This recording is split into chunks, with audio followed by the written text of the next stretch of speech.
Chapitre 3. Pas si vite. Interrompons notre étude sur la prière pour faire un court test. Pas un test de vitesse, mais un test de temps. Réglez la minuterie de votre téléphone sur 3 minutes et démarrez-la et puis, pour ne pas la voir, retournez votre téléphone maintenant. Le but de l'exercice consiste à ne retourner le téléphone qu'une seule fois, quand il ne restera exactement qu'une minute à la minuterie. Et défense de jeter un coup d'œil sur une autre horloge. De quoi parlons-nous en attendant? Comment se déroule votre journée? Vous prévoyez quelque chose de spécial ce week-end? Vous aimez le temps qu'il fait dernièrement? Pour ma part, il fait grand soleil pendant que je lis ce livre, c'est fantastique. On a eu beaucoup de journées sombres. Merci Seigneur pour le soleil. Une fois votre téléphone retourné, arrêtez la minuterie. Avez-vous réussi le test? Avez-vous retourné votre téléphone trop tôt ou trop tard? Ou vous avez peut-être deviné juste? Dans ce cas, félicitations. Songeons un instant au concept du temps. C'est sans doute un cliché, mais le temps passe vite quand on s'amuse et bien moins vite quand on s'ennuie. Vous avez déjà suivi un entraînement où l'on vous demandait de faire la planche abdominale ou des pompes pendant 1 minute. Cette seule minute vous a semblé en durer 15. Et cependant, si vous preniez un café avec un ou une amie, ou que vous savouriez une glace, cette minute disparaîtrait à la vitesse d'un éclair. Il n'est donc pas surprenant que lorsque nous connaissons des difficultés ou l'affliction, nous souhaitions en finir. C'est la nature humaine.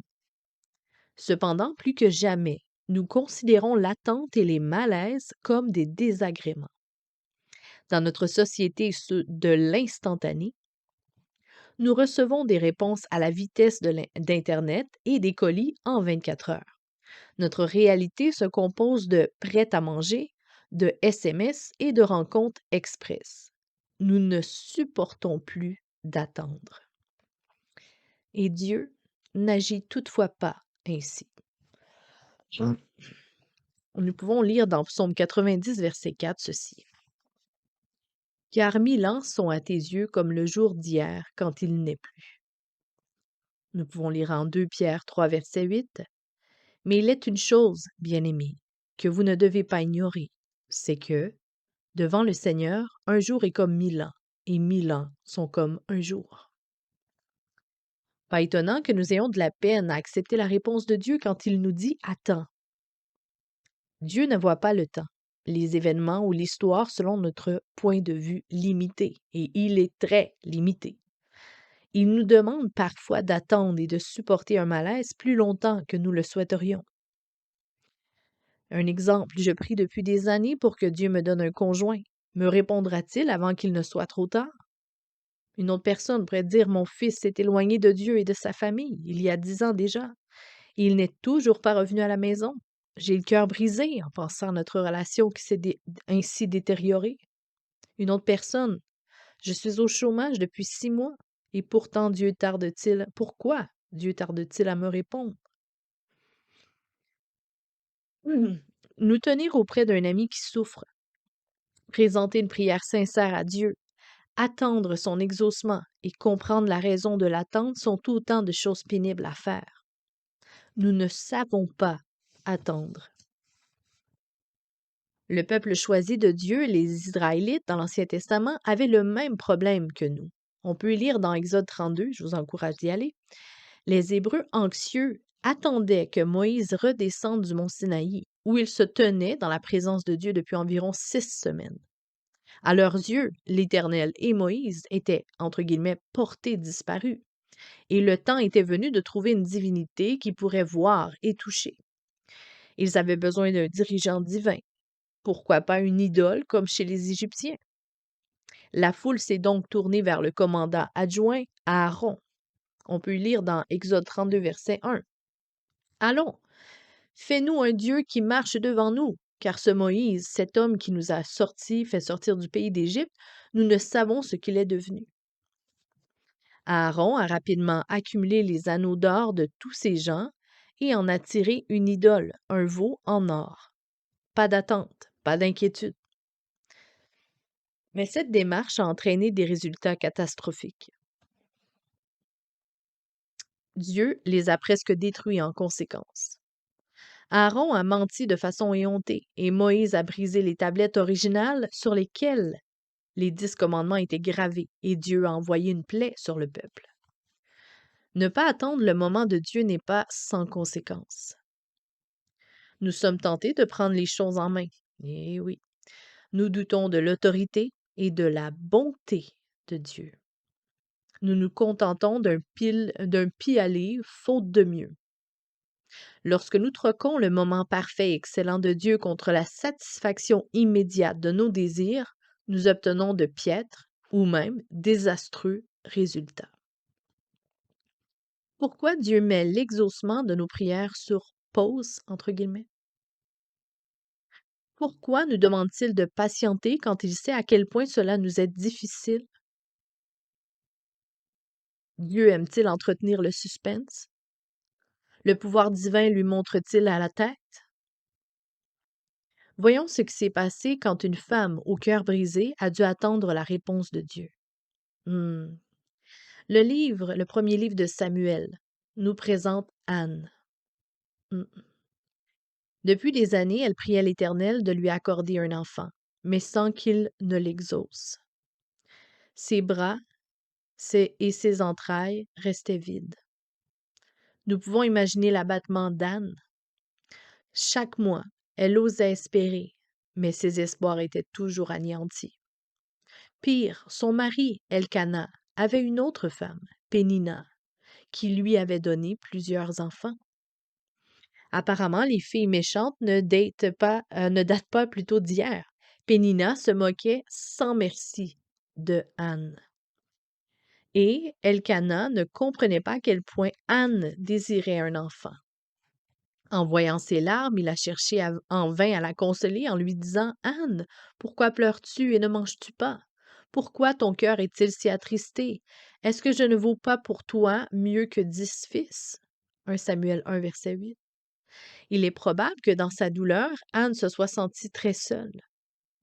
C'est peut-être la raison pour laquelle, lors du voyage annuel qu'entreprenait sa famille vers Silo, pour y offrir des sacrifices et des prières, Anne s'est éclipsée pour aller déverser son cœur devant Dieu à nouveau.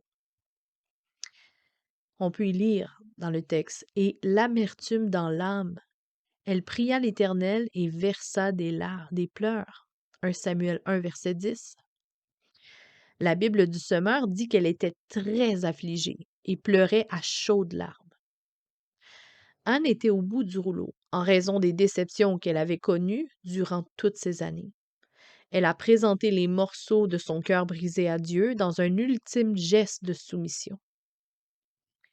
Elle fit un vœu en disant: Éternel des armées, si tu daignes regarder l'affliction de ta servante, si tu te souviens de moi et n'oublie point ta servante, et si tu donnes à ta servante un fils, je le consacrerai à l'Éternel pour tous les jours de sa vie, et le rasoir ne passera point sur sa tête. 1 Samuel 1, verset 11. Songeons à ce qui s'est passé selon le temps fixé par Dieu. Anne s'est approchée de Dieu. Elle a prié avec ferveur.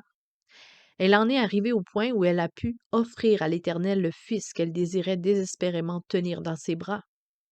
En respectant le moment de Dieu, Anne a réussi à ouvrir les mains et à lui remettre le serviteur dont il avait exactement besoin. De plus, elle a rencontré Élie, un homme qui a souhaité que Dieu exauce sa prière.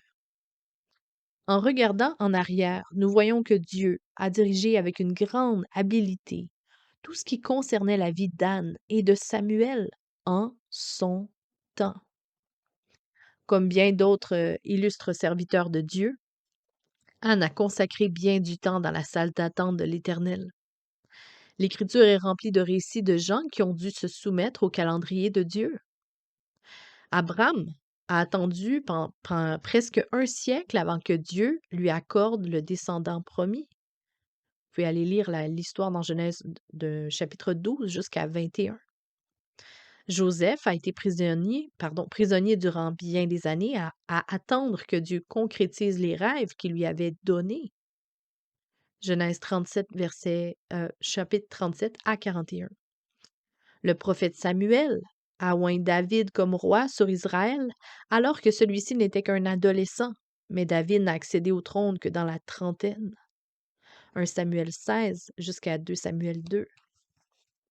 Pendant des décennies, Zacharie a cru qu'Élisabeth, sa femme, était stérile. Puis l'ange Gabriel lui a annoncé qu'elle lui donnerait dans sa vieillesse un fils qu'il nommerait Jean, qui devint Jean le Baptiste. Luc 1. Durant presque toute sa vie, Siméon a attendu quotidiennement l'arrivée du Christ, c'est-à-dire le Messie, comme le Saint-Esprit le lui avait promis. Vous pouvez aller lire ça dans le Nouveau Testament, Luc 2, versets 25 à 32. Il était nécessaire pour Dieu que toutes ces personnes attendent la concrétisation de son plan en son temps. Il y a des années, j'ai dû faire une escale forcée lors d'un vol international. En général, cela signifie acheter une barre de céréales hors de prix, trouver un coin pas trop sale pour s'y étendre pendant quelques heures, à portée si possible d'une prise de courant. Cette fois-ci, cependant, j'avais pour compagne une collègue qui voyageait fréquemment et qui avait accès au salon d'honneur. Génial! Quelle manière formidable de tuer le temps. Fauteuil rembourré et repose-pieds, toilettes de luxe, avec douche, nourriture et boissons gratuites et plus que panoplie de journaux et de magazines à disposition.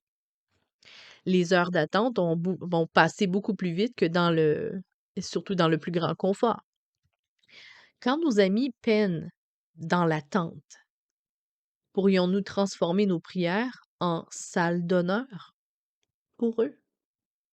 Pourrions-nous prier pour que Dieu leur accorde réconfort et paix? Une salle d'attente agréable dispose de fauteuils moelleux et confortables. Et Seigneur, console mon ami et accorde-lui ta paix. Puisse-t-elle trouver le repos dans la chaleur de ton amour? Les heures d'attente passent plus vite quand on a accès à de la nourriture et de la boisson. Jésus, nourris mon ami de ta parole, tout en répondant à ses besoins physiques. Que tes paroles lui procurent la nutrition spirituelle et l'énergie nécessaire. Livres, revues et télé rendent toute la période d'attente plus facile. Alors, mon Dieu, montre-moi comment apporter de la joie à mon amie pendant qu'elle supporte l'affliction. Donne-moi les occasions de rire ensemble. Accorde une qualité vivifiante à mes paroles. Certains de nos êtres chers devront attendre très, très longtemps. Le moment de Dieu n'est pas le nôtre. Il pourrait même arriver après notre mort. En 1882, l'architecte catalan Antoni Gaudí a hérité d'un projet récemment amorcé. Il s'agissait d'un simple temple dédié à la Sainte Famille à Barcelone. En tant qu'architecte, Gaudí s'inspirait de la nature. Il préférait les formes de la création de Dieu à tout le reste. Il aspirait à faire de ce temple une chose plus grande que ce qu'il voyait dans les plans originaux. Ce tribut glorieux à la vie de Christ devait impressionner. Il a de plus compris qu'un projet aussi magistral ne se terminerait pas durant sa vie et qu'il n'en verrait point, donc pas la fin. Il ne s'en est pas inquiété, car son but consistait simplement à honorer son Créateur au moyen de son projet. Mon client n'est pas pressé, disait-il en blaguant. En 2023, la basilique La Sagrada Familia est toujours en construction. Le moment de Dieu n'est pas le nôtre. Il transcende les limites des heures, des jours, de la naissance et de la mort. Les amis intimes de Jésus n'ont pas non plus compris la frise chronologique éternelle de Dieu. Après la résurrection de Jésus, ils ont sans doute présumé que tout changerait pour le peuple de Dieu. Le Messie, le roi conquérant, ne se trouvait-il pas parmi eux? On peut lire dans Actes 1, versets 6 et 7. Alors les apôtres réunis lui demandèrent: Seigneur, est-ce en ce temps que tu établiras le royaume d'Israël? Il leur répondit: Ce n'est pas à vous de connaître les temps ou les moments que le Père a fixés de sa propre autorité.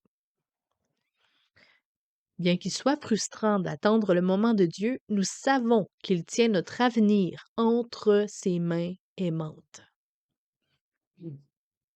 À l'instar d'Anthony Gaudí, qui a entrevu un projet inspirant et magnifique, Dieu conçoit des plans qui dépassent nos rêves les plus fous. Il pourrait même aller au-delà de notre vie sur la terre. Patientons donc en paix, en remettant toute la planification nous concernant entre les mains habiles d'un Père créatif et compatissant. Prière du jour.